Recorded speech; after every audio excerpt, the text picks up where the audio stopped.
ಅಖಿಲಾಂಡಕೋಟಿ ಬ್ರಹ್ಮಾಂಡ ನಾಯಕ ರಾಜಾದಿರಾಜ ಯೋಗಿರಾಜ ಪರಬ್ರಹ್ಮ ಶ್ರೀ ಸಚ್ಚಿದಾನಂದ ಸದ್ಗುರು ಸಾಯಿನಾಥ್ ಮಹಾರಾಜ್ ಕಿ ಜೈ. ಓಂ ಶಿರಡಿವಾಸಾಯ ವಿದ್ಮಹೆ ಸಚ್ಚಿದಾನಂದಾಯ ಧೀಮಹಿ ತನ್ನೋ ಸಾಯಿ ಪ್ರಚೋದಯಾತ್. ಓಂ ಸಾಯಿರಾಮ್. ನಮಸ್ತೆ ಸ್ನೇಹಿತರೆ, ಇವತ್ತಿನ ಸಾಯಿ ಟ್ಯಾರೋ ರೀಡಿಂಗಲ್ಲಿ ಬಾಬಾರವರು ನಿಮ್ಮನ್ನು ಯಾವ ಸಂದೇಶದ ಮೂಲಕ ಜಾಗೃತಗೊಳಿಸ್ತಾ ಇದ್ದಾರೆ, ಹಾಗೆ ನಿಮ್ಮಲ್ಲಿ ಭರವಸೆ ಮೂಡಿಸೋದ್ರ ಜೊತೆಗೆ ನಿಮ್ಮ ಆತ್ಮವಿಶ್ವಾಸವನ್ನು ಹೆಚ್ಚಿಸ್ತಾ ಇದ್ದಾರೆ, ಹಾಗೆ ಜೀವನದಲ್ಲಿ ಕಳೆದುಕೊಂಡದ್ದಕ್ಕಿಂತ ಹೆಚ್ಚು ಪಡೆದುಕೊಳ್ತೀರಾ ಅನ್ನೋ ರೀತಿಲಿ ನಿಮ್ಮ ಒಂದು ಜೀವನವನ್ನು ಮುಂದುವರಿಸ್ಕೊಂಡು ಹೋಗಲಿಕ್ಕೆ ನಿಮಗೆ ಸಹಾಯ ಕೂಡ ಮಾಡ್ತಿದ್ದಾರೆ. ಒಟ್ಟಾರೆಯಾಗಿ ಆ ಗುರುವು ಅರಿವನ್ನು ಮೂಡಿಸ್ತಾ ಇದ್ದಾರೆ, ಹಾಗೆ ಶಿಕ್ಷಣವನ್ನು ಕೊಡ್ತಾ ಇದ್ದಾರೆ, ಅದರ ಜೊತೆಗೆ ನಿಮ್ಮನ್ನು ರಕ್ಷಣೆ ಕೂಡ ಮಾಡ್ತಾ ಇದ್ದಾರೆ. ಸ್ನೇಹಿತರೆ, ಎಂದಿನಂತೆ ಇದು ಒಂದು ಟೈಮ್ಲೆಸ್ ಜನರಲ್ ರೀಡಿಂಗ್ ಆಗಿರುತ್ತೆ, ಹಾಗೆ ಇದು ಕನೆಕ್ಟಿವ್ ಎನರ್ಜಿಯಲ್ಲಿ ಇರುತ್ತೆ. ಯಾವ ಎನರ್ಜಿಯ ಪ್ರಕಾರ ನೀವು ಈ ರೀಡಿಂಗ್ನ ನೋಡ್ತಾ ಹೋಗ್ತೀರೋ ಖಂಡಿತವಾಗಿ ಇದು ನಿಮಗೆ ಕನೆಕ್ಟ್ ಆಗುತ್ತೆ. ಕೆಲವರಿಗೆ ಕನೆಕ್ಟ್ ಆಗೋದಿಲ್ಲ, ಯಾಕಂದರೆ ಇದೊಂದು ಜನರಲ್ ರೀಡಿಂಗ್ ಆಗಿರುತ್ತೆ. ಎಲ್ಲ ವಿಚಾರಗಳು ಎಲ್ಲರಿಗೂ ಕನೆಕ್ಟ್ ಆಗಬೇಕು ಅಂತ ಇಲ್ಲ. ಕೆಲವರು ನನಗೆ ಯಾವುದೇ ವಿಚಾರ ಕನೆಕ್ಟ್ ಆಗಿಲ್ಲ ಅಂತೀರ.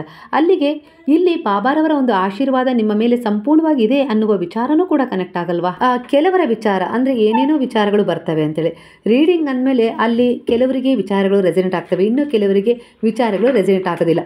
ಒಟ್ಟಾರೆಯಾಗಿ ಇಲ್ಲಿ ಒಂದು ಶಿಕ್ಷಣ ಅಂತೂ ಖಂಡಿತವಾಗಿ ಸಿಗುತ್ತೆ ಮುಂದಿನ ತಿರುವುಗಳನ್ನು ತಗೊಳ್ಳೋಕ್ಕೆ. ಹಾಗೆ ಬಾಬಾರವರ ಸಂಪೂರ್ಣ ಒಂದು ಸಂದೇಶ, ಒಂದು ಆಶೀರ್ವಾದ ನಿಮಗೆ ಸಿಕ್ಕೇ ಸಿಗುತ್ತೆ. ಯಾಕಂದರೆ ಗುರುವಿನ ಸಾನ್ನಿಧ್ಯದಲ್ಲಿದ್ದೀರಾ, ಅವರ ಶರಣದಲ್ಲಿದ್ದೀರಾ ಅಂದರೆ ನೀವು ಮುಂದೆ ಯಾವ ರೀತಿಯ ಯೋಜನೆಗಳಿಗೆ ಒಳಪಡಬೇಕು, ಹಾಗೆ ಯಾವ ರೀತಿ ನಿಮ್ಮನ್ನು ನೀವು ತಿದ್ಕೊಳ್ಬೇಕು, ಹಾಗೆ ನಿಮ್ಮ ಸುತ್ತಮುತ್ತ ನೀವು ಯಾವ ರೀತಿ ಒಂದು ಪರಿವರ್ತನೆಯನ್ನು ತಗೊಳ್ಬೇಕು, ಎಲ್ಲ ರೀತಿಯ ವಿಚಾರಗಳು ಸಿಗ್ತವೆ ಇಲ್ಲಿ. ಒಟ್ಟಾರೆಯಾಗಿ ಇದು ಒಂದು ಜನರಲ್ ರೀಡಿಂಗ್ ಆಗಿರುತ್ತೆ. ವೈಯಕ್ತಿಕ ರೀಡಿಂಗ್ ನಾನು ಮಾಡೋದಿಲ್ಲ, ಹಾಗಾಗಿ ಇಲ್ಲೇ ಜನರಲ್ ರೀಡಿಂಗ್ ಅಂದಮೇಲೆ ಅನೇಕ ರೀತಿಯ ವಿಚಾರಗಳು ಬಂದೇ ಬರ್ತವೆ. ಅದಕ್ಕೆ ತಕ್ಕ ಹಾಗೆ ನಾನು ಅದನ್ನು ವಿಶ್ಲೇಷಿಸಬೇಕಾಗತ್ತೆ. 1000 ಜನಕ್ಕೆ ಒಳ್ಳೆಯದಾಗಿದೆ ಅನ್ನುವ ಉದ್ದೇಶದೊಂದಿಗೆ ಸಾಗಲೋ, ಇಲ್ಲ ಒಬ್ರಿಗೆ ಯಾರಿಗೋ ಅದು ರೆಸಿನೆಟ್ ಆಗಿಲ್ಲ ಅನ್ನುವ ಪ್ರಶ್ನೆಯೊಂದಿಗೆ ನಾನು ಸಾಗಲೋ ಅನ್ನೋ ರೀತಿಯಲ್ಲಿ ಬಾಬಾರವರಲ್ಲಿ ನನ್ನ ಒಂದು ಪ್ರಶ್ನೆಯನ್ನು ಈ ಸಮಯದಲ್ಲಿ ಇಟ್ಟಿದ್ದೀನಿ ಸ್ನೇಹಿತರೆ. ನನಗೆ ಯಾವ ರೀತಿ ಬಾಬಾ ಉತ್ತರ ಕೊಡ್ತಾರೆ ಅನ್ನೋದು ಕೂಡ ನನಗೆ ಈ ರೀಡಿಂಗಲ್ಲೇ ಸಿಗ್ತಾ ಹೋಗುತ್ತೆ. ಹಾಗಾದರೆ ಮೊದಲನೇದಾಗಿ ಬಾಬಾ ಇಲ್ಲಿ ಹೇಳ್ತಿದ್ರೆ, ಈ ಪ್ರಕೃತಿಯನ್ನು, ಈ ಜಗತ್ತನ್ನು ನಿನ್ನ ತಂದೆ ತಾಯಿಯಂತೆ ಪ್ರೀತಿಸು, ಗೌರವಿಸು ಅಂತೇಳಿ ಹೇಳ್ತಾ ಇದ್ದಾರೆ. ಅಂದರೆ ಈ ಜಗತ್ತಲ್ಲಿ ಕೆಟ್ಟದೇ ಇಲ್ಲ, ಒಳ್ಳೆಯದು ಇದೆ. ಆ ಒಳ್ಳೆಯದು ನಿನ್ನ ಕಡೆ ಆಕರ್ಷಣೆ ಆಗಬೇಕು ಅಂದರೆ ಅದನ್ನು ನೀನು ಒಂದು ಪೂಜ್ಯನೀಯ ಭಾವದಿಂದ ನೋಡಬೇಕು. ಅಂದರೆ ಈ ಪ್ರಕೃತಿ ನಿನಗೆ ಒಂದಲ್ಲ ಒಂದು ರೀತಿಯಲ್ಲಿ ಸಹಾಯ ಮಾಡುತ್ತೆ. ಅದು ಸತ್ಯವಾದ ಮಾತೆ ಸ್ನೇಹಿತರೆ. ಅಂದರೆ ಈ ಪ್ರಕೃತಿಯ ಹೆಸರಲ್ಲಿ ಒಂದು ಮರವನ್ನು ಪೂಜಿಸ್ತಾ ಇದ್ದೀರಾ, ಬೇವಿನ ಮರವನ್ನಾಗಿರ್ಬೋದು, ಅರಳಿಯ ಮರವನ್ನು ಆಗಿರ್ಬೋದು, ಇಲ್ಲ ಇನ್ಯಾವುದೇ ರೀತಿ ಒಂದು ಬನ್ನಿಯ ಮರ, ಹೀಗೆ ಅನೇಕ ರೀತಿಯ ಮರಗಳನ್ನು ಪೂಜಿಸುವುದು ನಮ್ಮ ಸಂಸ್ಕೃತಿಯಾಗಿದೆ, ಇಲ್ಲ ಅಂತಲ್ಲ. ಆದರೆ ಅದರ ಉದ್ದೇಶ ತಾರ್ಕಿಕವಾಗಿ ಕಂಡ್ರು ಅದು ಅಂದರೆ ಆ ಮರಗಳಿಗೆ ನಿಮ್ಮನ್ನು ಹೀಲ್ ಮಾಡುವ ಶಕ್ತಿ ಇದೆ. ಅಂದರೆ ನಿಮ್ಮ ದೋಷಗಳನ್ನಾಗಿರ್ಬೋದು, ಇಲ್ಲ ನಿಮ್ಮ ಕಷ್ಟ ದುಃಖ ಸಮಸ್ಯೆಗಳನ್ನಾಗಿರ್ಬೋದು ಹೀಲ್ ಮಾಡುವ ಶಕ್ತಿ ಇದೆ. ಅಂಥದ್ದೊಂದು ಅದ್ಭುತ ಶಕ್ತಿ ಇರೋದ್ರಿಂದಲೇ ನೀವು ಒಂದು 9 ವಾರ ಇಲ್ಲ 9 ದಿನ ಅನ್ನೋ ರೀತಿಲಿ ನೀವು ಯಾವುದಾದ್ರೂ ಒಂದು ವೃಕ್ಷವನ್ನು ಪೂಜಿಸಿದಾಗ ಅದು ಅದರದ್ದೇ ಆದ ರೀತಿಯಲ್ಲಿ ಒಂದು ಆಶೀರ್ವಾದವನ್ನು, ಬ್ಲೆಸ್ಸಿಂಗನ್ನು ನಿಮಗೆ ಕೊಡುತ್ತೆ. ಅಂದರೆ ನಿಮ್ಮ ಹೆತ್ತ ತಾಯಿ ಹೇಗೆ ನಿಮಗೆ ಮುಖ್ಯನೋ ಹಾಗೆ ಈ ಪ್ರಕೃತಿ ಕೂಡ ನಿಮಗೆ ಒಂದಲ್ಲ ಒಂದು ರೀತಿ ತಾಯಿ ತಂದೆಯಂತೆ ಸಹಾಯ ಮಾಡ್ತದೆ ಅನ್ನೋ ರೀತಿಲಿ ಇಲ್ಲಿ ವಿಚಾರ ಬರ್ತದೆ. ಹಾಗಾಗಿ ಒಂದಲ್ಲ ಒಂದು ರೀತಿಲಿ ಪರಿವರ್ತನೆ ಕೊಟ್ಟು, ಅಂದರೆ ನಿಮ್ಗೆ ದೇವ್ರ ಮೇಲೆ ನಂಬಿಕೆನೇ ಇರೋದಿಲ್ಲ, ಒಟ್ಟಾರೆಯಾಗಿ ಈಗ ದೇವರನ್ನು ಕಂಡ್ರೆ, ಗುರುಗಳನ್ನು ಕಂಡ್ರೆ ನಿಮ್ಮಲ್ಲಿ ತುಂಬ ಒಂದು ಭಕ್ತಿಯ ಭಾವ ಹೆಚ್ಚಾಗಿದೆ. ಅಂದರೆ ಆಧ್ಯಾತ್ಮಿಕ ಪಯಣದಲ್ಲಿ ನೀವು ನಿಮ್ಮನ್ನೇ ತೊಡಗಿಸಿಕೊಂಡಿದ್ದೀರಾ. ಅದು ನಿಮಗೆ ಅರಿವಿಲ್ಲದಂತೆ ಅಲ್ಲ, ಅದು ನಿಮ್ಮ ಹಿಂದಿನ ಜನ್ಮದ ಒಂದು ಸುಕೃತ ಪುಣ್ಯ ಈ ರೀತಿಯಾಗಿ ನಿಮ್ಮಲ್ಲಿ ಒಂದು ಪರಿವರ್ತನೆ ತಂದಿದೆ ಅನ್ನೋ ರೀತಿಯಲ್ಲಿ ವಿಚಾರ ಬರ್ತದೆ. ಹಾಗಾಗಿ ಈ ಪ್ರಕೃತಿಯನ್ನು ಕೂಡ ನೀವು ಪೂಜಿಸುವಂತಾಗಿದೆ. ಅಂದರೆ ಒಂದು ತುಳಸಿಯ ಗಿಡವನ್ನು ನೀವು ಪೂಜಿಸ್ತಾ ಇದ್ದೀರಾ ಅಂದರೆ ಆ ತುಳಸಿ ಮಹಾಲಕ್ಷ್ಮಿ, ಆ ತುಳಸಿ ನಿಮ್ಮ ಮನೆ ಮುಂದೆ ಇದ್ದಾರೆ ಅಂದರೆ ಅವರು ನಿಮ್ಮನ್ನು ರಕ್ಷಣೆ ಮಾಡ್ತಾರೆ. ಅಂದರೆ ನಿಮ್ಮ ಮೇಲೆ ಯಾವುದೇ ರೀತಿ ಒಂದು ನಕಾರಾತ್ಮಕ ಪ್ರಭಾವ ಯಾರಾದರೂ ಬೀರ್ತಾ ಇದ್ದಾರೆ ಅಂದರೆ ಅದರ ಪರಿಣಾಮ ಮೊದಲು ಅವರು ತಗೊಳ್ತಾರೆ ಅನ್ನೋ ರೀತಿಯಲ್ಲಿ ಅವರು ನಮ್ಮ ಮನೆಯ ಬೃಂದಾವನದಲ್ಲಿ ಅಂದರೆ ಎದುರುಗಡೆ ಇರ್ತಾರೆ ಅಲ್ವಾ, ಅದೇ ಅವರ ಸ್ಥಾನ. ಅಂದರೆ ಅವರು ನಮ್ಮನ್ನು ರಕ್ಷಣೆ ಮಾಡ್ತಾರೆ. ಈ ರೀತಿಯಾಗಿ ಒಟ್ಟಾರೆಯಾಗಿ ನಮ್ಮ ಮನೆಯೊಳಗೂ ದೇವರಿದ್ದಾರೆ, ಹೊರಗಡೂ ಇದ್ದಾರೆ ಅಂದರೆ ಅಲ್ಲಿಗೆ ಅರ್ಥ ಮಾಡ್ಕೊಳ್ಳಿ, ನಿಮ್ಮ ಹೃದಯದಲ್ಲೂ ಆ ಭಗವಂತ ವಾಸವಾಗಿದ್ದಾನೆ. ಭೌತಿಕವಾಗೂ ನಾವು ದೇವಸ್ಥಾನ ಮಂದಿರಗಳಲ್ಲಿ ದೇವರನ್ನು ಕಾಣ್ತೀವಿ ಅಲ್ವಾ, ಅದೇ ರೀತಿ ಒಟ್ಟಾರೆಯಾಗಿ ಈ ಎಲ್ಲ ರೀತಿಯ ಒಂದು ಪರಿವರ್ತನೆಗಳು ನಿಮ್ಮಲ್ಲಿ ಒಂದು ಸಕಾರಾತ್ಮಕತೆಯನ್ನು ತುಂಬಲಿಕ್ಕೆ ಆ ಭಗವಂತ ಅರಿವಿನ ಮೂಲಕ ಗುರುವಾಗಿ ನಿಮ್ಮ ಜೀವನದಲ್ಲಿ ಪ್ರವೇಶ ಮಾಡಿದ್ದಾರೆ ಅನ್ನೋ ರೀತಿಯಲ್ಲಿ ಇಲ್ಲಿ ಸೂಚನೆ ಸಿಗ್ತಾ ಇದೆ. ಹಾಗೆ ಬಾಬಾರವರಿಂದ ಇಲ್ಲಿ ನಿಮಗೆ ಒಂದು ವಿಚಾರ ಯಾವುದು ರೀತಿ ಅಂದರೆ, ನೀವು ಯಾವುದೋ ಒಂದು ವಿಚಾರದಲ್ಲಿ ಮುಂದುವರಿಬೇಕು ಅಂತೇಳಿ ಹಂಬಲಿಸ್ತಾ ಇದ್ದೀರಾ. ಅಂದರೆ ನಿಮ್ಮನ್ನು ನೀವು ಪ್ರಸ್ತುತಪಡಿಸ್ಕೊಳ್ಬೇಕು ಅಂತ ಇದ್ದೀರಾ. ಅದು ವಿದ್ಯಾಭ್ಯಾಸದಲ್ಲಾಗಿರ್ಬೋದು, ಒಂದು ಒಳ್ಳೆಯ ಸಾಧನೆ ಮಾಡಿ ಗುರಿ ಮುಟ್ಟುವ ವಿಚಾರದಲ್ಲಾಗಿರ್ಬೋದು, ಇಲ್ಲ ಒಂದು ಆಫೀಸಲ್ಲಿ ಕೆಲಸ ಮಾಡ್ತಾ ಇದ್ದೀರಾ ಅಂದರೆ ಅಲ್ಲಿ ಯಾವುದೋ ಒಂದು ರೀತಿಯ ಪ್ರೆಸೆಂಟೇಷನ್ ಕೊಟ್ಟು ಅಲ್ಲಿ ಅದರಲ್ಲಿ ಒಂದು ಅತ್ಯುತ್ತಮವಾದ ಒಂದು ಅವರಿಂದ ರೆಸ್ಪಾನ್ಸನ್ನು ತಗೊಳ್ಬೇಕು ಅನ್ನೋ ವಿಚಾರದಲ್ಲಾಗಿರ್ಬೋದು ನೀವು ಬಹಳ ಶ್ರಮ ಪಡ್ತಾ ಇದ್ದೀರಾ ಈ ಸಮಯದಲ್ಲಿ. ಅಂದರೆ ಒಂದು ಪ್ರಾಜೆಕ್ಟ್ ವರ್ಕ್ ಮಾಡ್ತಾರೆ, ಇಲ್ಲ ಯಾವುದೋ ರೀತಿಯಲ್ಲಿ ಒಂದು ಕೆಲಸ ಮಾಡ್ತಾ ಇದ್ದೀರಾ ಒಂದು ಕಂಪ್ನಿಯಲ್ಲಿ, ಅಂದರೆ ಅಲ್ಲಿ ಕೆಲವು ನಿಮಗೋಸ್ಕರ ಪರೀಕ್ಷೆಗಳಿರ್ತವೆ, ಅಂದರೆ ಇನ್ನೂ ಉನ್ನತವಾದ ಮಟ್ಟಕ್ಕೆ ಹೋಗಲಿಕ್ಕೆ ಆ ರೀತಿಯ ಪರೀಕ್ಷೆಗಳನ್ನು ನೀವು ಈ ಸಮಯದಲ್ಲಿ ಎದುರಿಸ್ತಾ ಇದ್ದೀರಾ. ಗುರುವಿನ ಪಾದಗಳಲ್ಲಿ ಆ ವಿಚಾರವನ್ನು ಇಟ್ಟು ಶರಣಾಗಿದ್ದೀರಾ. ಅದರಲ್ಲಿ ನಿಮಗೆ ಯಶಸ್ಸು ಸಿಗುತ್ತೆ, ಜಯ ಸಿಗುತ್ತೆ ಅನ್ನೋ ರೀತಿಯಲ್ಲಿ ಬಾಬಾ ಬ್ಲೆಸ್ಸಿಂಗ್ ಮಾಡ್ತಾ ಇದ್ದಾರೆ. ಅಂದರೆ ನಿಮ್ಮ ಪ್ರಾಮಾಣಿಕ ಪ್ರಯತ್ನ ಎಂದಿಗೂ ವ್ಯರ್ಥ ಆಗಲು ನಾನು ಬಿಡುವುದಿಲ್ಲ. ನಿಮಗೆ ಒಂದು ಒಳ್ಳೆಯ ಅನುಭವದ ಜೊತೆಗೆ ಒಳ್ಳೆಯ ಒಂದು ವಿಶೇಷವಾದ ಸ್ಥಾನಮಾನ ಕೂಡ, ಗೌರವ ಕೂಡ ಸಿಗುತ್ತೆ. ಅಂದರೆ ಉನ್ನತ ಅಧಿಕಾರಿಗಳಿಂದ ನೀವು ತುಂಬಾ ಹೊಗಳಿಸ್ಕೊಳ್ತೀರಾ. ಅಂದರೆ ನಿಮ್ಮ ಬುದ್ಧಿವಂತಿಕೆ, ನಿಮ್ಮ ಕೆಲಸದ ಒಂದು ರೀತಿ ನೀತಿಗಳನ್ನು ಕಂಡು ಅವರು ನಿಮ್ಮನ್ನು ಹೊಗಳುತ್ತಾರೆ, ಅಂದರೆ ನಿಮ್ಮ ಗುಣಮಟ್ಟವನ್ನು ಗುರುತಿಸ್ತಾರೆ ಅನ್ನೋ ರೀತಿಯಲ್ಲಿ ಇಲ್ಲಿ ವಿಚಾರ ಬರ್ತಾ ಇದೆ. ಹಾಗೆ ಇಲ್ಲಿ ಕೆಲವರ ಎನರ್ಜಿಯ ಪ್ರಕಾರ ಯಾರು ಏನು ಅಂದ್ಕೊಳ್ತಾ ಇದ್ದಾರೆ ಅನ್ನೋ ವಿಚಾರದ ಬಗ್ಗೆ ತಲೆ ಕೆಡಿಸ್ಕೊಳ್ಬೇಡ. ನೀನು ಯಾವ ರೀತಿ ಸೇವೆ ಮಾಡ್ತಾ ಇದೆಯಾ, ನಿನ್ನ ಉದ್ದೇಶ ಏನಿದೆ, ಅದರ ಗುರಿಯನ್ನು ಯಾವ ರೀತಿ ಮುಟ್ಟಿಸ್ಬೇಕು, ಯಾವ ರೀತಿ ಪರಿಶ್ರಮವನ್ನು ಪಡಬೇಕು ಅಂತೇಳಿ ನೀನು ಹಂಬಲಿಸ್ತಾ ಇದೆಯಲ್ಲ, ಅದರ ಬಗ್ಗೆ ಮಾತ್ರ ಗಮನ ಕೊಡು. ನಿನ್ನ ಕೆಲಸ ಏನು, ಒಟ್ಟಾರೆಯಾಗಿ ಇನ್ನೊಬ್ಬರಿಗೆ ಒಳಿತನ್ನು ಮಾಡೋದು, ಅದರ ಕಡೆ ಗಮನ ಕೊಡು. ನಾನು ನಿನ್ನ ಜೊತೆಗಿದ್ದೀನಿ, ಎಲ್ಲ ರೀತಿಯಲ್ಲೂ ನಾನು ನಿನಗೆ ಸಹಾಯ ಮಾಡ್ತೀನಿ. ಯಾರೋ ನಿನ್ನನ್ನು ಹಿಂದೆ ಕೆಳಿತಾ ಇದ್ದಾರೆ, ಇಲ್ಲ ಇನ್ನೂ ಒಂದು ರೀತಿಯಲ್ಲಿ ಮುಂದಕ್ಕೆ ಹೋಗಲಿಕ್ಕೆ ಪ್ರೇರಣೆ ನೀಡ್ತಾ ಇದ್ದಾರೆ ಅಂದರೆ ಅದೆಲ್ಲವೂ ನಿನಗೊಂದು ಪಾಠನೇ. ಹಿಂದೆ ಎಳಿತಾ ಇರೋರು ಮುಂದೆ ಹೋಗಲಿಕ್ಕೆ ಅವರೇ ಎಳೆದು ಬಿಟ್ಟರೆ ನೀನು ಎಷ್ಟು ಫಾಸ್ಟಾಗಿ ಹೋಗ್ತೀಯಲ್ಲ, ಆ ರೀತಿ ನೀನು ಮುಂದೆ ಹೋಗ್ಲಿಕ್ಕೆ ಅವರು ಕೂಡ ಒಂದು ರೀತಿಯಲ್ಲಿ ಕಾರಣವಾಗಿದ್ದಾರೆ. ಅದಕ್ಕೋಸ್ಕರ ಅಂದರೆ ಒಂದು ಬಾಣವನ್ನು ಬಿಡಬೇಕಾದ್ರೆ ನಾವು ಬಿಲ್ಲು ಬಾಣ ಹಿಡ್ಕೊಂಡು ಬಿಲ್ಲನ್ನು ಎಳೆದು ಬಿಟ್ಟಾಗ ಅದು ಬೇಗ ಹೋಗಿ ತನ್ನ ಗುರಿ ಮುಟ್ಟುತ್ತಲ್ಲ, ಆ ರೀತಿ ನಿನ್ನನ್ನು ತೆಗಳುವವರಾಗಿರ್ಬೋದು, ನಿಂದಿಸುವವರಾಗಿರ್ಬೋದು, ಇಲ್ಲ ಟೀಕಿಸುವವರಾಗಿರ್ಬೋದು, ಇವರೆಲ್ಲರೂ ನೀನು ಮುಂದೆ ಹೋಗ್ಲಿಕ್ಕೆ ಒಂದು ಪ್ರೇರಣೆ ಕೊಡ್ತಾ ಇದ್ದಾರೆ. ಆ ರೀತಿಯ ಒಂದು ಮನಸ್ಥಿತಿಯನ್ನು ಹೊಂದು, ಅದು ಬಿಟ್ಟು ಈ ಸಮಯದಲ್ಲಿ ಅವರು ಹಾಗಂದ್ರು, ಇಲ್ಲ ಇವ್ರು ಹೀಗಂದ್ರು ಅಂತ ಹೇಳಿ ನಿನ್ನನ್ನೇ ನೀನು ಕುಗ್ಗಿಸ್ಕೊಂಡು ನೀನು ಮುಂದೆ ಯಾವ ರೀತಿಯ ಒಂದು ಗುರಿಯನ್ನು ಮುಟ್ಟಬೇಕು ಅಂತ ಇದೆಯೋ ಆ ವಿಚಾರದಲ್ಲಿ ಅಡೆತಡೆಗಳನ್ನು ನೀನೇ ಉಂಟು ಮಾಡ್ಕೊಳ್ತಾ ಇದೆಯಾ. ನಿನ್ನನ್ನು ಕುಗ್ಗಿಸಿ, ನಿನ್ನ ಆತ್ಮವಿಶ್ವಾಸವನ್ನು ಕುಗ್ಗಿಸಿ, ನಿನ್ನನ್ನು ನೀನು ಹೀಯಾಳಿಸ್ಕೊಂಡು ಅನ್ನೋ ರೀತಿಯಲ್ಲಿ ಬಾಬಾ ಹೇಳ್ತಿದ್ದಾರೆ. ಹಾಗಾಗಿ ಈ ಸಮಯದಲ್ಲಿ ಯಾರೆಲ್ಲ ಇಂಥ ಒಂದು ಒತ್ತಡದ ಸ್ಥಿತಿಯಲ್ಲಿದ್ದಾರೋ ಹಾಗಾಗಿ ಅಂತಹವರನ್ನು ಇಗ್ನೋರ್ ಮಾಡಬೇಕು. ನಿಮ್ಮ ಗುರಿಯತ್ತ ನೀವು ಮುಂದೆ ಸಾಗಬೇಕು. ಯಾರೂ ಕೂಡ ನಿಮ್ಮ ಜೀವನವನ್ನು ಬಂದು ಸರಿಪಡಿಸೋದಿಲ್ಲ, ನೀವೇ ಸರಿಪಡಿಸ್ಕೊಳ್ಬೇಕು. ಆ ರೀತಿಯಾದ ಒಂದು ಆತ್ಮವಿಶ್ವಾಸದಿಂದ ಮುಂದೆ ಸಾಗಿದಾಗ, ಗುರುವಿನ ಶರಣದಲ್ಲಿ ಹೋದಾಗ ಗುರುವೇ ಯಾವುದಾದ್ರೂ ರೂಪದಲ್ಲಿ ಸೋಲ್ ಎನರ್ಜಿಯಾಗಿ ನಿಮಗೆ ಕನೆಕ್ಟ್ ಆಗಿ ಖಂಡಿತ ಸಹಾಯ ಸಿಗುವಂತೆ ಮಾಡ್ತಾರೆ. ಒಟ್ಟಾರೆಯಾಗಿ ಇಲ್ಲಿ ನಿಮಗೆ ಒಂದು ಒಳ್ಳೆಯದಾಗಬೇಕು ಅಂದರೆ ಆ ಗುರುವಿನ ಆಶೀರ್ವಾದ, ದೈವ ಬಲದ ಆಶೀರ್ವಾದ ಇರಬೇಕು. ಅದನ್ನೇ ನೀವು ಈ ಸಮಯದಲ್ಲಿ ಪಡ್ಕೊಳ್ತಾ ಇದ್ದೀರಾ. ನಿಮ್ಮ ಒಂದು ಒಳ್ಳೆಯ ಉದ್ದೇಶದ ಕರ್ಮಗಳೊಂದಿಗೆ ಸಾಗಿ. ಹಾಗಾಗಿ ನೀವು ಮುಂದೆ ಏನು ಅಂದ್ಕೊಂಡಿದ್ರೋ ಅದರ ಸಾಧನೆ ಆಗುತ್ತೆ, ಹಾಗೆ ಪರಿವರ್ತನೆ ಸಿಗುತ್ತೆ, ಆರೋಗ್ಯ ಕೂಡ ಸುಧಾರಿಸುತ್ತೆ. ನೀವು ಅಂದ್ಕೊಂಡ ವಿಚಾರಗಳಲ್ಲಿ ಪರಿವರ್ತನೆಯನ್ನು ಕಾಣ್ತೀರಾ. ಈಗ ಈ ಸಮಯದಲ್ಲಿ ನಿಮ್ಮ ಮುಖದಲ್ಲಿ ಒಂದು ಬಲವಾದ ಒಂದು ಭರವಸೆಯ ಆತ್ಮವಿಶ್ವಾಸದ ನಗು ಅಂತೂ ಮೂಡಿದೆ. ಅಂದರೆ ನೀವೇ ನಿಮ್ಮನ್ನು ಪ್ರಸನ್ನಗೊಳಿಸಿಕೊಳ್ಳುವಂಥ ಕೆಲಸವನ್ನು ಮಾಡ್ತಿದ್ದಾರೆ. ಅಂದರೆ ನಿಮ್ಮ ಬಗ್ಗೆನೇ ನಿಮಗೊಂದು ಹೆಮ್ಮೆ ಆಗ್ತಾ ಇದೆ. ಅಂದರೆ ಯಾರಿಗೋ ಒಂದು ದಯೆ ಭಾವದಿಂದ ಒಂದು ದಾನವನ್ನು ಮಾಡಿದ್ದೀರಾ, ಇಲ್ಲ ಯಾರಿಗೋ ಒಂದು ಅನ್ನವನ್ನು ಕೊಟ್ಟಿದ್ದೀರಾ, ಪಶು ಪಕ್ಷಿಗಳಿಗೆ ಆಹಾರವನ್ನು, ನೀರನ್ನು ಕೊಟ್ಟಿದ್ದೀರಾ. ಅಂದರೆ ಆ ಸಮಯದಲ್ಲಿ ನಿಮ್ಮಲ್ಲಿ ಒಂದು ಹುರಿದುಂಬಿಸುವ ಶಕ್ತಿ ಎಷ್ಟಿರುತ್ತೆ ಅಂದರೆ ಆತ್ಮವಿಶ್ವಾಸ, ನಾನು ಎಲ್ಲವನ್ನ ಗೆದ್ದುಬಿಟ್ಟೆ ಅನ್ನೋ ರೀತಿಯಲ್ಲಿ ಒಂದು ಆತ್ಮವಿಶ್ವಾಸ ಬರುತ್ತೆ. ಅದನ್ನು ಯಾರೂ ಕೂಡ ಕಿತ್ಕೊಳ್ಳೋಕ್ಕಾಗೋದಿಲ್ಲ, ಅದನ್ನು ಯಾರೂ ಕೂಡ ಕೊಡೋಕ್ಕೂ ಆಗೋದಿಲ್ಲ. ಯಾಕಂದರೆ ಅದು ನಿಮ್ಮ ಒಂದು ಸ್ವ ಪ್ರಯತ್ನದಿಂದ, ಒಂದು ಒಳ್ಳೆಯ ಉದ್ದೇಶದ ಕರ್ಮದಿಂದ, ದಯೆ, ಕರುಣೆ, ಪ್ರೇಮ, ಸೇವೆಯ ಭಾವದಿಂದ ಮೂಡಿ ಬಂದಂಥದ್ದು. ಅಂದರೆ ಒಳ್ಳೆಯದನ್ನು ಮಾಡಿದಾಗ, ಒಳ್ಳೆಯದನ್ನು ಬಯಸಿದಾಗ, ಒಳ್ಳೆಯದನ್ನು ಕೊಟ್ಟಾಗ ನಿಮ್ಮ ದೇಹ, ನಿಮ್ಮ ಮನಸ್ಸು ಸ್ಪಂದಿಸುತ್ತೆ. ಅದೇ ರೀತಿ ಯಾರಿಂದಲಾದರೂ ನಿಮಗೆ ಕೆಟ್ಟದ್ದು ಸಿಕ್ಕಾಗ, ಇಲ್ಲ ಯಾರಾದರೂ ಕೆಡುಕನ್ನು ಬಯಸಿದಾಗ ಅದರಿಂದ ಕುಗ್ಗುವ ಬದಲು ಅದನ್ನು ಪಾಠವಾಗಿ ತಗೊಂಡು ಮುಂದೆ ಸಾಗಿ.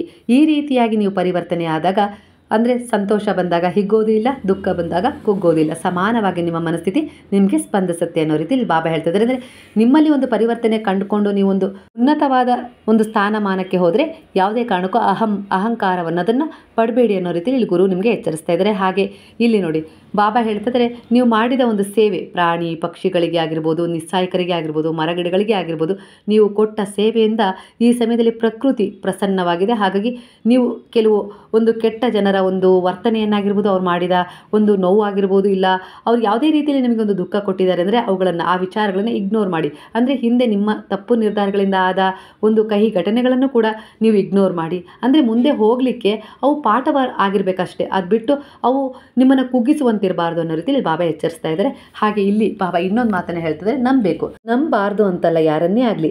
ಒಂದು ಯಾವ ರೀತಿ ಅಂದರೆ ನಿಮ್ಮ ಆತ್ಮವಿಶ್ವಾಸ ಯಾವ ರೀತಿ ನಿಮಗೆ ಒಳಗಡೆಯಿಂದ ಒಂದು ಧ್ವನಿಯ ಮೂಲಕ ಹೇಳುತ್ತೋ, ಅಂದರೆ ಯಾರಾದರೂ ವ್ಯಕ್ತಿ ನಿಮ್ಮ ಎದುರಿಗೆ ನಿಂತಾಗ ಅವರ ಬಗ್ಗೆ ನಿಮಗೆ ಪೂರ್ಣ ವಿವರಣೆ ಗೊತ್ತಾಗುತ್ತೆ. ನಿಮ್ಮ ಆತ್ಮಸಾಕ್ಷಿ ಹೇಳುತ್ತೆ. ಯಾಕಂದರೆ ನೀವು ಒಂದು ಆಧ್ಯಾತ್ಮಿಕ ಪಯಣದಲ್ಲಿ ಸಾಗ್ತಾ ಇರ್ತೀರಾ, ನಿಮ್ಮನ್ನು ನೀವು ತಿಳ್ಕೊಂಡಿರ್ತೀರಾ. ಹಾಗಾಗಿ ಇಲ್ಲಿ ನಿಮಗೆ ಒಂದು ಪರಿವರ್ತನೆ ಸಿಗುತ್ತೆ. ಹಾಗೆ ಇಲ್ಲಿ ಬಾಬಾ ಹೇಳ್ತಿದ್ರೆ, ಈ ಸಮಯದಲ್ಲಿ ನೀವು ಯಾರನ್ನು ನಂಬಿದರೋ ಅವರು ಖಂಡಿತವಾಗಿಯೂ ಒಳ್ಳೆಯ ರೀತಿಯಲ್ಲಿ ನಿಮಗೆ ಒಂದು ದಾರಿಯನ್ನು ತೋರಿಸ್ತಾರೆ. ಅಂದರೆ ಒಂದು ಸಂತೋಷವನ್ನು, ಸಹಾಯವನ್ನು ಕೊಡ್ತಾರೆ ಅನ್ನೋ ರೀತಿಯಲ್ಲಿ ಇಲ್ಲಿ ಬರ್ತಾ ಇದೆ. ಇವತ್ತಿನ ಪೂಜೆಯಿಂದ ನೀವು ಖುಷಿಯಾಗಿದ್ದೀರಾ, ಹಾಗೆ ಬಾಬಾರವರ ಮಂದಿರಕ್ಕೆ ಹೋಗಿ ನಿಮ್ಗೆ ಇನ್ನೂ ಒಂದು ರೀತಿಯ ಪ್ರಸನ್ನತೆ ಸಿಕ್ಕಿದೆ, ಏನೋ ಒಂದು ರೀತಿಯಲ್ಲಿ ನೀವು ಒಂದು ತೃಪ್ತಿಯ ಭಾವವನ್ನು ಈ ಸಮಯದಲ್ಲಿ ಹೊಂದಿದ್ದೀರಾ. ಅಂದರೆ ಗುರುವಿನ ಒಂದು ಸಕಾರಾತ್ಮಕ ಊರ್ಜೆಗಳು ಈ ಸಮಯದಲ್ಲಿ ನಿಮ್ಮನ್ನು ಸುತ್ತುವರೆದಿದ್ದಾವೆ ಅನ್ನೋ ರೀತಿಯಲ್ಲಿ ಇಲ್ಲಿ ವಿಚಾರ ಬರ್ತಾ ಇದೆ. ಹಾಗೆ ಇಲ್ಲಿ ಸಚ್ಚರಿತ್ರೆಯನ್ನು ಯಾರೆಲ್ಲ ಪಾರಾಯಣ ಮಾಡ್ತಾ ಇದ್ದಾರಲ್ಲ, ಖಂಡಿತ ಆ ಸಚ್ಚರಿತ್ರೆಯ ಪ್ರತಿಯೊಂದು ಅಕ್ಷರವೂ ನಿಮ್ಮನ್ನು ಹೀಲ್ ಮಾಡ್ತದೆ. ಯಾಕಂದರೆ ಸ್ವಯಂ ಬಾಬಾರವರೇ ಹೇಳಿದ್ದಾರೆ, ಅದರಲ್ಲಿರುವ ಪ್ರತಿಯೊಂದು ಅಕ್ಷರವೂ ನನ್ನ ಜೀವಂತ ಉಪಸ್ಥಿತಿ ಆಗಿದೆ ಅಂತೇಳಿ. ಹಾಗಾಗಿ ಈ ಸಮಯದಲ್ಲಿ ನೀವು ಸಚ್ಚರಿತ್ರೆಯ ಪಾರಾಯಣವನ್ನು ಮಾಡ್ತಿದ್ದೀರಾ, ಅದನ್ನು ಎದೆಗೆ ಅಪ್ಕೊಂಡು ಮಲ್ಕೊಳ್ತಾ ಇದ್ದೀರಾ, ಇಲ್ಲ ಯಾವುದೇ ರೀತಿಯಲ್ಲಿ ನೀವು ಮಲಗೋದಕ್ಕಿಂತ ಮೊದಲು ಒಂದು ಅಧ್ಯಾಯ ಓದ್ತಾ ಇದ್ದೀರಾ, ಬೆಳಗ್ಗೆ ಎದ್ದ ತಕ್ಷಣ ಅದಕ್ಕೆ ನಮಸ್ಕಾರ ಮಾಡಿ ಹೊರಡ್ತೀರಾ, ಇಲ್ಲ ಅದನ್ನು ಜೊತೆಗೆ ತಗೊಂಡು ಜರ್ನಿ ಮಾಡ್ತೀರಾ. ಈ ರೀತಿಯೆಲ್ಲ ನಿಮಗೆ ಅದು ಎಷ್ಟರ ಮಟ್ಟಿಗೆ ಒಂದು ಫಲದಾಯಕವಾಗಿದೆ ಅಂದರೆ ಈ ಸಮಯದಲ್ಲಿ ಅದನ್ನು ಬಿಟ್ಟು ನಾನು ಇರೋದೇ ಇಲ್ಲ ಅನ್ನೋ ರೀತಿಯಲ್ಲಿ ನೀವು ಪರಿವರ್ತನೆಯನ್ನು ಹೊಂದಿದ್ದೀರಾ. ಅಷ್ಟೇ ನಿಮಗೆ ಉತ್ತಮವಾದ ಬದಲಾವಣೆಗಳು ಕೂಡ ಕಂಡಿದ್ದಾವೆ, ದೈಹಿಕವಾಗಿ ಹಾಗೂ ಮಾನಸಿಕವಾಗಿ ಅನ್ನೋ ರೀತಿಯಲ್ಲಿ ಇಲ್ಲಿ ವಿಚಾರ ರೆಸನೆಂಟ್ ಆಗ್ತಾ ಇದೆ. ಖಂಡಿತ ಅದೇ ರೀತಿ ಬಾಬಾರವರು ಸಚ್ಚರಿತ್ರೆಯ ಮೂಲಕ ಕೂಡ ನಿಮ್ಮನ್ನು ಹೀಲ್ ಮಾಡ್ತಾ ಇದ್ದಾರೆ. ನಿಮ್ಮ ಸಂಪರ್ಕಕ್ಕೆ ಬಂದು ಅವರು ನಿಮ್ಮ ಎಲ್ಲ ರೀತಿಯ ಗೊಂದಲಗಳಿಗೆ, ಅನೇಕ ರೀತಿಯ ಸಮಸ್ಯೆಗಳಿಗೆ ಇಲ್ಲಿ ಪರಿವರ್ತನೆ ನೀಡ್ತಾ ಇದ್ದಾರೆ ಅನ್ನೋ ರೀತಿಯಲ್ಲಿ ಇಲ್ಲಿ ವಿಚಾರ ಬರ್ತದೆ. ಹಾಗೆ ಬ್ರಹ್ಮಾಂಡದ ಶಕ್ತಿ ಯಾವ ರೀತಿ ನಿಮಗೆ ರೆಸ್ಪಾನ್ಸ್ ಮಾಡ್ತಾ ಇದೆ ಈ ಸಮಯದಲ್ಲಿ ಅಂದರೆ ಒಂದು 555 ನಂಬರ್ ಮೂಲಕ ಆಗಿರ್ಬೋದು, 999 ಇಲ್ಲ 666, 777, ಹಾಗೆ ಇನ್ನೂ ಒಂದು 1111 ಈ ರೀತಿಯಾಗಿ ನಂಬರ್ಗಳು ನಿಮಗೆ ಪದೇ ಪದೇ ಕಾಣಿಸ್ತಾ ಇದ್ದಾವೆ. ಅಂದರೆ ಈ ವಿಶ್ವ, ಈ ಪ್ರಕೃತಿ ನಿಮ್ಮ ಒಂದು ಒಳ್ಳೆಯ ಒಂದು ಉದ್ದೇಶವನ್ನು ಕಂಡು, ಪರಿವರ್ತನೆಯನ್ನು ಕಂಡು ಅವು ನಿಮಗೆ ಯಾವುದೋ ರೀತಿ ಒಂದು ಸೂಚನೆಯನ್ನು ಕೊಡ್ತಾ ಇದ್ದಾವೆ. ಗುರುವಿನ ಮೂಲಕ, ನೀವು ನಂಬಿದ ದೇವರುಗಳ ಮೂಲಕ, ಒಟ್ಟಾರೆಯಾಗಿ ಎಲ್ಲ ಶಕ್ತಿಗಳ ಒಂದು ಸಂಚಲನದ ಒಂದು ಬಿಂದುವಾಗಿ ಈ ರೀತಿ ಸಂಖ್ಯೆಗಳು ನಿಮಗೆ ಎದುರಾಗ್ತಾ ಇದ್ದಾವೆ ಅನ್ನೋ ರೀತಿ ಇಲ್ಲಿ ವಿಚಾರ ಬರ್ತದೆ. ಹಾಗಾಗಿ ನೀವು ಆ ಸಂಖ್ಯೆಗಳು ಪದೇ ಪದೇ ಕಾಣಿಸ್ತಾ ಇದ್ದಾವೆ, ಅದೇ ಸಂಖ್ಯೆ ಪದೇ ಪದೇ ಕಾಣ್ತಾ ಇದೆ ಅಂದರೆ ಆ ಸಂಖ್ಯೆಯನ್ನು ನೀವು 9 ಬಾರಿ ಬರೀಬೇಕು. ಹಾಗೆ ಅದರ ಎದುರಿಗೆ ಅಂದರೆ ಅದರ ಕೆಳಗಡೆ ಮತ್ತೆ ನೀವು ನಿಮ್ದು ಯಾವುದೊಂದು ವಿಚಾರ ಇದೆಯಲ್ಲ ಬೇಗನೆ ಕೈಗೂಡಬೇಕು ಅಂತೇಳಿ ಈ ಸಮಯದಲ್ಲಿ ನೀವು ಅಂದ್ಕೊಂಡಿದ್ದೀರಲ್ಲ, ಆ ಇಚ್ಛೆಯನ್ನು ಕೂಡ 9 ಸಾರಿ ಅದರಲ್ಲಿ ಬರೆದಿಡಬೇಕು. ಅಂದರೆ ಪ್ರೆಸೆಂಟ್ ಟೆನ್ಸಲ್ಲಿ ಇವತ್ತಿನ ದಿನವೇ ಮಾಡಿ. ಒಂದು ಖಾಲಿ ಹಾಳೆಯನ್ನು ತಗೊಳ್ಳಿ, ಅದರಲ್ಲಿ ನೀವು ಯೆಲ್ಲೋ ಕಲರ್ ಪೆನ್ ಆಗಿರ್ಬೋದು, ಆರೆಂಜ್ ಕಲರ್ ಆಗಿರ್ಬೋದು, ಗ್ರೀನ್ ಕಲರ್ ಆಗಿರ್ಬೋದು, ರೆಡ್ ಕಲರ್ ಆಗಿರ್ಬೋದು, ಈ ಪೆನ್ನು ಇಂಕಲ್ಲಿ ನೀವು ಬರೀಬೇಕು. ನಿಮ್ಮ ಇಚ್ಛೆಗಳನ್ನು ಅದರಲ್ಲಿ ಬರೀಬೇಕು. ಗುರುವು ನನ್ನ ಈ ಇಚ್ಛೆಯನ್ನು ಪೂರ್ಣಗೊಳಿಸಿ ಕೊಟ್ಟಿದ್ದಾರೆ, ಅಂದರೆ ನನಗೆ ಕಂಕಣ ಭಾಗ್ಯ ಕೂಡಿ ಬಂದಿದೆ, ಹಾಗೆ ನನ್ನ ಮದುವೆ ಆಗ್ತಾ ಇದೆ, ಆಗಿದೆ ಅನ್ನೋ ರೀತಿಲಿ, ನನಗೆ ಮಗು ಆಗಿದೆ ಅನ್ನೋ ರೀತಿಲಿ, ಅಂದರೆ ನನಗೆ ಹಣ ಸಿಕ್ಕಿದೆ, ಅಂದರೆ ನೀವು ಯಾವೆಲ್ಲ ರೀತಿಲಿ ನನಗೆ ಓದಿನಲ್ಲಿ ಯಶಸ್ಸು ಸಿಗ್ತಾ ಇದೆ, ನನ್ನ ಮಕ್ಕಳು ತುಂಬ ಚೆನ್ನಾಗಿ ಓದ್ತಾ ಇದ್ದಾರೆ, ಪರಿವರ್ತನೆ ಆಗ್ತಾ ಇದ್ದಾರೆ, ನಾನು ಹೇಳ್ದಂಗೆ ಕೇಳ್ತಾ ಇದ್ದಾರೆ, ನಮ್ಮ ಕುಟುಂಬದಲ್ಲಿ ಈಗ ಸುಖ, ಶಾಂತಿ, ನೆಮ್ಮದಿ ಅನ್ನೋದು ನೆಲೆಯಾಗಿದೆ ಅನ್ನೋ ರೀತಿಲಿ ಎಲ್ಲವನ್ನು ಪ್ರೆಸೆಂಟ್ ಟೆನ್ಸಲ್ಲಿ ಹೇಳ್ಕೊಳ್ಬೇಕು. ಅಂದರೆ ನಿಮಗೆ ಯಾವುದು ಈಗ ಸದ್ಯದಲ್ಲಿ ಬೇಗನೆ ಆಗಬೇಕೋ ಅದನ್ನು ಹೇಳ್ಕೊಳ್ಬೇಕು. ಅದು 9 ದಿನಗಳಲ್ಲಿ ಪೂರ್ಣವಾಗುತ್ತೆ ಅನ್ನೋ ರೀತಿಲಿ ಇಲ್ಲಿ ಬಾಬಾ ನಿಮಗೆ ಒಂದು ಸೂಚನೆಯನ್ನು ಕೊಡ್ತಾ ಇದ್ದಾರೆ. ಕಾರಣವಿಲ್ಲದೆ ಈ ತ್ರಿವಳಿ ಸಂಖ್ಯೆಗಳು ಎದುರಾಗೋದಿಲ್ಲ.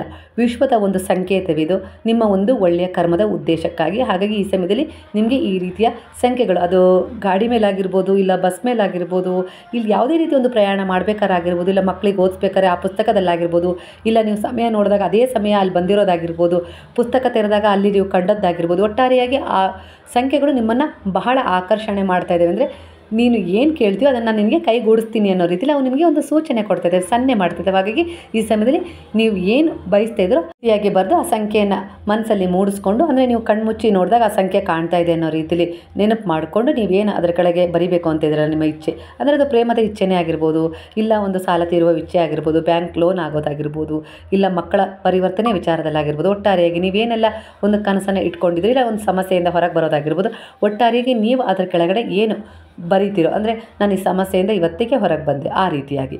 ಅದೇ ರೀತಿ ಇವತ್ತು ನೀವು ಯಾರನ್ನೋ ಭೇಟಿ ಆಗಬೇಕು ಅಂತ ಇದ್ದೀರಾ, ಇಲ್ಲ ನೀವು ಅವರು ನಿಮಗೆ ಒಂದು ಫೋನ್ ಮಾಡಬೇಕು ಅಂತೇಳಿ ನೀವು ಬಯಸ್ತಾ ಇದ್ದೀರಾ, ನಿಮಗೆ ಸಿಗಬೇಕು ಇಷ್ಟು ದಿನಗಳಲ್ಲಿ, ಒಂದು 9 ದಿನಗಳಲ್ಲಿ, 9 ತಿಂಗಳಲ್ಲಿ ಅವ್ರು ಬಂದು ನಿಮ್ಮನ್ನು ಭೇಟಿ ಆಗಬೇಕು, 9 ವಾರಗಳಲ್ಲಿ, ಈ ರೀತಿ ನೀವೊಂದು ಸಂಕಲ್ಪ ಮಾಡ್ಕೊಂಡು ಮ್ಯಾನಿಫೆಸ್ಟ್ ಮಾಡಿದರೆ ಅದು ಕೈಗೂಡುತ್ತೆ. ಇದು ವಿಶ್ವದಿಂದ ನಿಮಗೆ ಸಿಗ್ತಾ ಇರುವ ಒಂದು ಏಂಜಲ್ ನಂಬರ್. ಅಂದರೆ ಇಲ್ಲಿ ಕರ್ಮಕ್ಕೆ ಅನುಸಾರವಾಗಿ ಫಲ ಸಿಗೋದು. ಹಣೆ ಬರದಲ್ಲಿ ಏನು ಬರೆದಿರುತ್ತೆ ಅದೇ ಆಗತ್ತೆ ಅಂತೇಳಿ ನೀವು ಅಂದ್ಕೊಂಡಿದ್ದೀರಾ, ಇಲ್ಲ ಅಂತಲ್ಲ. ಆದರೆ ಪರಿವರ್ತನೆ ನಿಮ್ಮ ಕರ್ಮ ತಂದುಕೊಡುತ್ತೆ, ನಿಮ್ಮ ಒಳ್ಳೆಯ ಉದ್ದೇಶದ ಕರ್ಮ. ಪ್ರಾಮಾಣಿಕ ಉದ್ದೇಶವನ್ನು ಹೊಂದಿದ್ದೀರಾ, ಅದಕ್ಕೆ ತಕ್ಕ ಹಾಗೆ ಪರಿಶ್ರಮವನ್ನು ಹಾಕ್ತಾ ಇದ್ದೀರಾ, ಕರ್ಮದ ಉದ್ದೇಶವನ್ನು ಹೊಂದಿ ಸಾಕ್ತಾ ಇದ್ದೀರಾ ಅಂದರೆ ಖಂಡಿತವಾಗಿಯೂ ಇಲ್ಲಿ ನಿಮ್ಮ ಒಂದು ಕರ್ಮ ಯಾವ ರೀತಿ ನಿಮ್ಮ ಭವಿಷ್ಯವನ್ನು, ಜೀವನವನ್ನು ಬದಲಿಸಲಿಕ್ಕೆ ಹೊರಟಿದೆ ಅಂದರೆ ಅದು ನೀವು ಆಶ್ಚರ್ಯ ಪಡ್ತೀರಿ. ಆ ರೀತಿಯಾಗಿ ನಾನು ಅಂದ್ಕೊಂಡೇ ಇರಲಿಲ್ಲ, ಈ ರೀತಿಯಾಗಿ ನನ್ನ ಜೀವನದಲ್ಲಿ ಒಂದು ಪರಿವರ್ತನೆ ಸಿಗುತ್ತೆ ಅನ್ನೋ ರೀತಿಲಿ ಈ ಸಮಯದಲ್ಲಿ ಕೆಲವರ ಜೀವನ ಪರಿವರ್ತನೆ ಆಗಿದೆ. ಇನ್ನೂ ಕೆಲವರ ಜೀವನ ಪರಿವರ್ತನೆ ಮಾಡಲಿಕ್ಕೆ ಎಲ್ಲ ರೀತಿಯ ಸಿದ್ಧತೆ ಬಾಬಾ ನಡೆಸ್ತಾ ಇದ್ದಾರೆ ಅನ್ನೋ ರೀತಿಲಿ ಇಲ್ಲಿ ಕೆಲವರಿಗೆ ಸೂಚನೆ ಸಿಗ್ತಾ ಇದೆ. ಹಣೆ ಬರಹದಲ್ಲಿ ಇಷ್ಟೇ ಇರೋದು ಅಂಥೇಳಿ ನೀವು ಏನು ಕುಗ್ಗಿ ಬಿಟ್ಟಿದ್ರಲ್ಲ, ಆದರೆ ಇಲ್ಲಿ ನಿಮಗೆ ಪರಿವರ್ತನೆ ಸಿಕ್ಕಿದೆ. ನನ್ನ ಹಣೆ ಬರದಲ್ಲಿ ನಾನು ಇದೇ ಬರೆದಿದೆ ಅಂತೇಳಿ ಕುಗ್ಗಿಬಿಟ್ಟಿದ್ದೆ, ಈಗ ನಾನು ಪರಿವರ್ತನೆ ಕಂಡುಕೊಂಡಿದ್ದರಿಂದ ನನ್ನ ಜೀವನದಲ್ಲಿ ಒಂದು ಒಳ್ಳೆಯದು ನನಗೆ ಪರಿಚಯವಾಯಿತು, ಅಂದರೆ ಎದುರಾಯಿತು. ಇದರಿಂದ ನಾನು ನನ್ನ ಭವಿಷ್ಯ, ನನ್ನ ಜೀವನವನ್ನು ರೂಪಿಸ್ಕೊಂಡೆ ಅನ್ನೋ ರೀತಿಯಲ್ಲಿ ಎಷ್ಟೋ ಜನ ಕೃತಜ್ಞತೆಯನ್ನು ಈ ಸಮಯದಲ್ಲಿ ಬಾಬಾರವರಿಗೆ ಸಲ್ಲಿಸ್ತಾ ಇದ್ದೀರಾ. ಅಂದರೆ ಈ ಸಮಯದಲ್ಲಿ ನೀವು ಯಾರಲ್ಲಿ ಒಂದು ಪೂರ್ಣವಾದ ವಿಶ್ವಾಸವಿಟ್ಟು ಶರಣಾಗಿದ್ದೀರೋ, ಗುರುವಿನಲ್ಲಾಗಿರ್ಬೋದು, ದೇವತೆಗಳಲ್ಲಾಗಿರ್ಬೋದು, ನಿಮ್ಮ ಪೂರ್ವಜರಲ್ಲಾಗಿರ್ಬೋದು, ನೀವು ಯಾವ ರೀತಿ ಒಂದು ಕೋರಿಕೆಯನ್ನು ಇಟ್ಟಿದ್ದೀರಲ್ಲ, ಅದಕ್ಕೆ ದೇವದೂತರು ವಿಶ್ವದ ಮೂಲಕ ನಿಮ್ಮ ಸಂಪರ್ಕಕ್ಕೆ ಬಂದು ಅಂದರೆ ನಿಮಗೆ ಸ್ಪಂದಿಸ್ತಾ ಇದ್ದಾರೆ. ಕೆಲಸ ಕಾರ್ಯಗಳಲ್ಲಿ ಅಡ್ಡಿ ಆದರೂ ಖಚಿತವಾಗಿ ನಿಮಗೆ ಗೆಲುವು ಸಿಗುತ್ತೆ ಅನ್ನೋ ರೀತಿಯಲ್ಲಿ ನಿಮಗೆ ಬ್ಲೆಸ್ಸಿಂಗ್ ಸಿಗ್ತಾ ಇದೆ. ಇಲ್ಲಿ ಒಂದು ದೈವಿಕ ಹೆಜ್ಜೆಯನ್ನು ಬಾಬಾ ನಿಮ್ಮ ಹತ್ರ ಇಡಿಸ್ತಾ ಇದ್ದಾರೆ. ಅಂದರೆ ಹಳೆಯ ಅಧ್ಯಾಯಗಳು ಮುಕ್ತಾಯವಾಗ್ತಾ ಇದ್ದಾವೆ, ಹೊಸ ಜೀವನದ ಬಾಗಿಲು ತೆರೀತಾ ಇದ್ದಾರೆ. ನಿಮ್ಮೊಳಗೆ ಒಂದು ಆಧ್ಯಾತ್ಮಿಕ ಶಕ್ತಿ ಇನ್ನೂ ಹೆಚ್ಚಿನ ಮಟ್ಟಕ್ಕೆ ಏರ್ತಾ ಇದೆ. ಈ ಸಮಯದಲ್ಲಿ ನೀವೊಂದು ಸೇವೆ, ಪ್ರೇಮ, ದಯೆ, ಕರುಣೆಯ ಮಾರ್ಗದಲ್ಲಿ ಸಾಕ್ತಾ ಇದ್ದೀರಾ. ಹಾಗಾಗಿ ದೈವಾನುಗ್ರಹ ಹಾಗೆ ಗುರುವಿನ ಅನುಗ್ರಹ ಸಂಪೂರ್ಣವಾಗಿ ನಿಮಗೆ ಬೆಂಬಲ ಕೊಡ್ತಾ ಇದೆ ಅನ್ನೋ ರೀತಿಲಿ. ಆದ್ದರಿಂದ ನಿಮ್ಮ ಜೀವನದಲ್ಲಿ ದೊರಕುವ ಲಾಭಗಳನ್ನು ಕಂಡು ನೀವು ಆಶ್ಚರ್ಯ ಪಡ್ತೀರಾ. ಮುಂದಿನ ದಿನಗಳಲ್ಲಿ ಅಷ್ಟೊಂದು ಲಾಭದಾಯಕ ಒಂದು ಆಶೀರ್ವಾದ ಹೇರಳವಾಗಿ ನಿಮ್ಮೆಡೆಗೆ ಬರ್ತಾ ಇದ್ದೇವೆ ಅನ್ನೋ ರೀತಿಯಲ್ಲಿ ಬಾಬಾ ನಿಮಗೆ ಒಂದು ಆಶೀರ್ವಾದವನ್ನು ಕೊಡ್ತಾ ಇದ್ದಾರೆ. ಹಾಗೆ ಪರಿವರ್ತನೆ ಕೂಡ ಸಿಗ್ತಾ ಇದೆ. ಹಳೆಯ ನೋವು ಆಗಿರ್ಬೋದು, ಬಂಧನ ಆಗಿರ್ಬೋದು, ಭಯ ಆಗಿರ್ಬೋದು, ಎಲ್ಲವೂ ಮುಗಿಯುವ ಹಂತಕ್ಕೆ ಬಂದಿದ್ದಾವೆ. ಹಾಗೆ ಹೊಸ ಆರಂಭ, ಹೊಸ ಅವಕಾಶಗಳು, ಹೊಸ ಬಾಗಿಲುಗಳು ಕೂಡ ತೆರೆದುಕೊಳ್ತಾ ಇದ್ದಾವೆ. ಒಟ್ಟಾರೆಯಾಗಿ ನೀವು ಯಾವ ರೀತಿ ನಿಮ್ಮ ಜೀವನ ಸಾಗಬೇಕು ಅಂತೇಳಿ ಹಿಂದೊಂದು ದಿನ ಕನಸ್ಕೊಂಡಿದ್ರು, ಅದಕ್ಕೆ ಎಲ್ಲ ರೀತಿಯ ಪರಿವರ್ತನೆ, ಅದಕ್ಕೆಲ್ಲ ರೀತಿಯ ಒಂದು ಪುನರಾರಂಭವನ್ನು ಗುರು ಇಲ್ಲಿ ಮಾಡಿಕೊಡ್ತಾ ಇದ್ದಾರೆ. ಅದರಿಂದ ಈ ಸಮಯದಲ್ಲಿ ಮನದ ಶಾಂತಿ ಹೆಚ್ಚಾಗ್ತಾ ಇದೆ. ಆತ್ಮವಿಶ್ವಾಸ, ಧೈರ್ಯ ನಿಮ್ಮ ಹೃದಯದಲ್ಲಿ ಒಂದು ಶಾಂತಿಯ ಬೆಳಕಿನ ರೂಪದಲ್ಲಿ ತುಂಬ್ತಾ ಇದೆ ಅನ್ನೋ ರೀತಿಯಲ್ಲಿ ಇಲ್ಲಿ ವಿಚಾರ ರೆಸನೇಟ್ ಆಗ್ತದೆ. ಒಟ್ಟಾರೆಯಾಗಿ ದೈವದ ಮಾರ್ಗದರ್ಶನ ಅಂದರೆ ಗುರುವಿನ ಮಾರ್ಗದರ್ಶನ ಅಂದರೆ ನಿಮ್ಮ ಜೀವನವನ್ನು ಗುರುವಿನ ಕೈಯಲ್ಲಿ ಇಟ್ಟಿದ್ದೀರಾ ಅಂದರೆ ಅದು ಅದ್ಭುತವಾಗಿ ಬದಲಾವಣೆಯನ್ನು ಹೊಂದುತ್ತಾ ಇದೆ. ಆ ರೀತಿ ಇಲ್ಲಿ ಒಂದು ವಿಚಾರ ಕನೆಕ್ಟ್ ಆಗ್ತಾ ಇದೆ. ಒಟ್ಟಾರೆಯಾಗಿ ಈ ಪರಿವರ್ತನೆಯೊಂದಿಗೆ ನೀವು ಒಂದು ಆಧ್ಯಾತ್ಮಿಕ ಬೆಳವಣಿಗೆಯನ್ನು ಮಾಡ್ಕೊಳ್ತಾ ಇದ್ದೀರಾ. ಈಗ ಧ್ಯಾನ ಮಾಡ್ತಾ ಇದ್ದೀರಾ, ಒಂದು ಪ್ರಾರ್ಥನೆ ಮಾಡ್ತಾ ಇದ್ದೀರಾ, ಸೇವೆ ಮಾಡ್ತಾ ಇದ್ದೀರಾ, ಒಂದು ಒಳ್ಳೆಯ ರೀತಿಯಲ್ಲಿ ಒಂದು ಆರಾಧನೆಯೊಂದಿಗೆ ನೀವು ಸಂಪರ್ಕ ಹೊಂದುತ್ತಾ ಇದ್ದೀರಾ. ಅಂದರೆ ನೀವು ಎಷ್ಟು ಒಳ್ಳೆಯದ್ರ ಕಡೆ ನಿಮ್ಮನ್ನು ನೀವು ತಗೊಂಡು ಹೋಗ್ತಿದ್ರೋ ಅಷ್ಟೇ ನಿಮ್ಮ ಮನಸ್ಸು ಸಕ್ಷಮವಾಗ್ತಾ ಇದೆ. ಕೆಲವು ನಿರ್ಧಾರಗಳನ್ನು ತೆಗೆದುಕೊಳ್ಳುವಲ್ಲಿ ನಿಮಗೆ ಅದು ಸಹಾಯ ಮಾಡ್ತಾ ಇದೆ. ಅಂದರೆ ನಿಮ್ಮ ಸಂಬಂಧಗಳಲ್ಲಿ ಒಂದು ಪರಿವರ್ತನೆ ಆಗ್ತಾ ಇದೆ. ಹಾಗೆ ನಿಮ್ಮ ಗಂಡನ ಆರೋಗ್ಯ ಆಗಿರ್ಬೋದು, ಹೆಂಡತಿಯ ಆರೋಗ್ಯ, ತಂದೆ ತಾಯಿ ಆರೋಗ್ಯ ಸುಧಾರಿಸಲಿ ಅಂತೇಳಿ ನೀವೇನು ಪ್ರಾರ್ಥನೆ ಮಾಡಿದ್ರಲ್ಲ, ಅದರಲ್ಲಿ ಉತ್ತಮ ಪರಿವರ್ತನೆ ಸಿಗುತ್ತೆ. ನಾನು ನಿಮ್ಮ ಜೊತೆಗಿದ್ದೀನಿ ಅನ್ನೋ ರೀತಿಯಲ್ಲಿ ಇಲ್ಲಿ ಗುರು ರಕ್ಷಣೆ ಕೊಡ್ತಾ ಇದ್ದಾರೆ. ಹಾಗೆ ನಿಮ್ಮ ಒಂದು ಕ್ಷಮೆ ಆಗಿರ್ಬೋದು, ಒಂದು ಪ್ರೀತಿ ಆಗಿರ್ಬೋದು, ಇದು ನಿಮ್ಮನ್ನು ಒಂದು ಉತ್ತಮವಾದ ರೀತಿಯಲ್ಲಿ ಬೆಳೆಸುತ್ತೆ ಅನ್ನೋ ರೀತಿಯಲ್ಲಿ ಇಲ್ಲಿ ಗುರು ನಿಮಗೆ ಒಂದು ಸೂಚನೆ ಕೂಡ ಕೊಡ್ತಾ ಇದ್ದಾರೆ. ಸಮೃದ್ಧಿ ಮತ್ತು ಆಶೀರ್ವಾದ ನಿಮ್ಮ ಉತ್ತಮ ಕರ್ಮದ ಫಲಗಳಾಗಿವೆ. ಆ ಉತ್ತಮ ದಾರಿಯಲ್ಲಿ ನೀವು ಸಾಕ್ತಾ ಇದ್ದೀರಾ. ಹಾಗಾಗಿ ನಿಮ್ಮ ಮುಂದಿನ ಭವಿಷ್ಯ ಜೀವನದ ಬಗ್ಗೆ ನೀವು ಚಿಂತೆ ಮಾಡಬೇಡಿ, ಚಿಂತನೆ ಮಾಡಿ. ಅಂದರೆ ಯಾವ ರೀತಿ ಅಂದರೆ ನೀವು ಏನು ಸಾಧನೆ ಮಾಡಬೇಕು ಅಂತಿದ್ದೀರಾ, ಯಾವುದನ್ನು ಹೋಗಿ ತಲುಪಬೇಕು ಅಂತಿದ್ದೀರಾ, ಏನು ಬೇಕು ಅಂತ ಇದ್ದೀರಲ್ಲ, ಅದರಲ್ಲಿ ಗೊಂದಲ ಮೂಡಿಸಿಕೊಳ್ಳದೆ ಅದನ್ನು ಪಡೆದುಕೊಳ್ಳುವಲ್ಲಿ ನೀವು ಪ್ರಾಮಾಣಿಕ ಪ್ರಯತ್ನ ಪಡಿ. ನಾನು ನಿಮ್ಮ ಜೊತೆಗಿದ್ದೀನಿ. ನಿಮ್ಮ ದಿನನಿತ್ಯದ ಈ ಶ್ರಮಕ್ಕೆ ನನ್ನ ಪ್ರತಿಫಲ ಸಿದ್ಧವಾಗಿದೆ ಅನ್ನೋ ರೀತಿಯಲ್ಲಿ ಬಾಬಾ ಹೇಳ್ತಿದ್ದಾರೆ. ಅಂದರೆ ನೀವು ಇಷ್ಟು ದಿನ ಯಾವೆಲ್ಲ ಒಂದು ರೀತಿಯ ನೋವು ಆಗಿರ್ಬೋದು, ಕಷ್ಟ ಆಗಿರ್ಬೋದು, ದುಃಖ ಆಗಿರ್ಬೋದು, ಸಮಸ್ಯೆಗಳನ್ನು ಎದುರಿಸಿದ್ದೀರಾ, ಅದ್ರ ಜೊತೆ ಬಲವಾಗಿ ನಿಂತಿದ್ದೀರಾ, ಹೋರಾಟ ಮಾಡಿದ್ದೀರಾ, ಸಂಘರ್ಷ ಮಾಡಿದ್ದೀರಾ.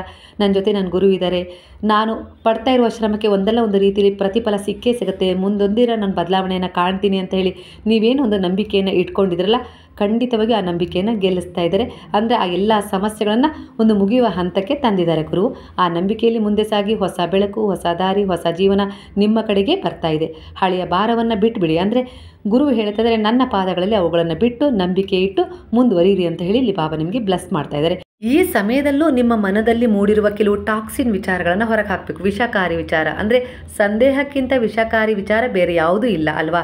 ಒಂದು ಸಂಬಂಧದಲ್ಲಿ ಸಂದೇಹ ಮೂಡಿದರೆ ಆ ಸಂಬಂಧ ಇರೋದು ಒಂದೇ ಬಿಡೋದು ಅನ್ನೋ ರೀತಿಲಿ ಆಗತ್ತಲ್ಲ, ಅದೇ ರೀತಿ ನೀವು ಯಾವುದೋ ಒಂದು ಪ್ರಾರ್ಥನೆಯನ್ನು ಮಾಡಿದ್ದೀರಾ, ವಿಶ್ವಾಸ ಬಿಟ್ಟಿದ್ದೀರಾ, ಒಂದು ಕೆಲಸವನ್ನು ಬಯಸ್ತಾ ಇದ್ದೀರಾ, ಒಂದು ತಾಯ್ತನದ ಸುಖವನ್ನು ಬಯಸ್ತಾ ಇದ್ದೀರಾ, ಇನ್ನು ಯಾವುದೇ ರೀತಿಯಲ್ಲಿ ಒಂದು ಒಳ್ಳೆಯದನ್ನು ಬಯಸಿ ಗುರುವಿನಲ್ಲಿ ಒಂದು ದೃಢವಾದ ವಿಶ್ವಾಸವಿಟ್ಟು ಆ ವಿಚಾರಗಳನ್ನು ಗುರುವಿನ ಪಾದಗಳಲ್ಲಿ ಶರಣಾಗಿಸಿದ್ದೀರಾ ಅಂದರೆ ಅದರಲ್ಲಿ ಸಂದೇಹ ಪಟ್ಟರೆ ಖಂಡಿತವಾಗಿ ಅದರಲ್ಲಿ ವಿಳಂಬನೆ ಹೆಚ್ಚಾಗತ್ತೆ ಅನ್ನೋ ರೀತಿಯಲ್ಲಿ ಇಲ್ಲಿ ಗುರು ಹೇಳ್ತಿದ್ದಾರೆ. ಹಾಗಾಗಿ ನೀವು ಸಮರ್ಪಣಾ ಭಾವದಿಂದ ಶರಣಾಗತಿಯನ್ನು ಹೊಂದಿ ನನ್ನ ಪಾದಗಳಲ್ಲಿ ಆ ಭಾರವನ್ನು ಹಾಕಿದ್ದೀರಾ ಅಂದರೆ ಆ ಭಾರವನ್ನು ನಾನು ಹೊತ್ತಿದ್ದೀನಿ.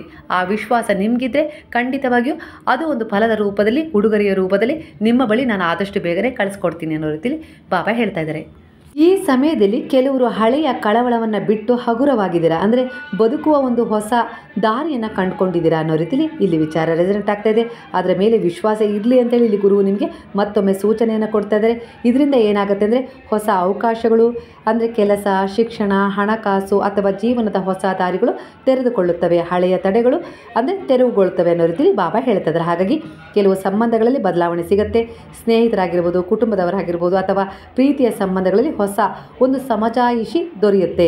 ಈ ಸಮಯದಲ್ಲಿ ಒಂದು ಧ್ಯಾನ ಆಗಿರ್ಬೋದು, ಮಂತ್ರ ಜಪ ಆಗಿರ್ಬೋದು, ಕೆಲವು ಸೇವೆಗಳಲ್ಲಿ ನಿಮಗೆ ಒಂದು ನಂಬಿಕೆ ಹೆಚ್ಚಾಗಿ ಮೂಡಿದೆ. ಅಂದರೆ ಇವೆಲ್ಲವೂ ನಿಮ್ಮನ್ನು ಒಂದು ಸಕಾರಾತ್ಮಕ ಊರ್ಜೆಗಳ ಜೊತೆ ಕಮ್ಯುನಿಕೇಟ್ ಮಾಡ್ತಾರೆ. ಹಾಗಾಗಿ ದೃಢವಾದ ವಿಶ್ವಾಸವಿಡಿ, ಪ್ರಾಮಾಣಿಕವಾಗಿ ನಿಮ್ಮ ಕೆಲಸವನ್ನು ನೀವು ಮಾಡಬೇಕು. ಭೌತಿಕವಾಗಿ ಈ ಜಗತ್ತಿನ ಜೊತೆ ನೀವು ಹೋರಾಟ ಮಾಡಲೇಬೇಕು ಕೆಲವು ವಿಚಾರಗಳಲ್ಲಿ, ಆದರೆ ಆಂತರಿಕವಾಗಿ ಶಾಂತವಾಗಿರಬೇಕು, ಹಾಗೆ ಗಹನವಾಗಿ ಯೋಜಿಸಬೇಕು. ಅವುಗಳು ಒಂದು ಧ್ಯಾನ ಮಂತ್ರದ ಮೂಲಕ ನೀವು ಸಿದ್ಧಿಸ್ಕೊಳ್ತೀರಾ ಅನ್ನೋ ರೀತಿಲಿ ಇಲ್ಲಿ ಬಾಬಾ ಹೇಳ್ತದೆ. ಅಂದರೆ ನಿಮ್ಮ ಆತ್ಮದ ಜ್ಯೋತಿಯನ್ನು ನೀವು ಇನ್ನೂ ಪ್ರಖರವಾಗಿ ಬೆಳಗಿಸ್ಕೊಳ್ಬೇಕು. ಅದನ್ನು ಯಾವುದೇ ರೀತಿ ಒಂದು ಸಂದೇಹ ಆಗಿರ್ಬೋದು, ಇಲ್ಲ ಒಂದು ಯಾವುದೋ ರೀತಿ ಒಂದು ಜಿಗುಪ್ಸೆ, ಇಲ್ಲ ಕುಗ್ಗುವಿಕೆ, ಆತ್ಮವಿಶ್ವಾಸ ಕಳೆದುಕೊಳ್ಳುವಿಕೆಯ ರೀತಿಯಲ್ಲಿ ಅದನ್ನು ನೀವು ಮಸುಕಾಗುವ ರೀತಿ ಮಾಡಬಾರ್ದು ಅನ್ನೋ ರೀತಿಯಲ್ಲಿ ಬಾಬಾ ಹೇಳ್ತಾ ಇದ್ದಾರೆ.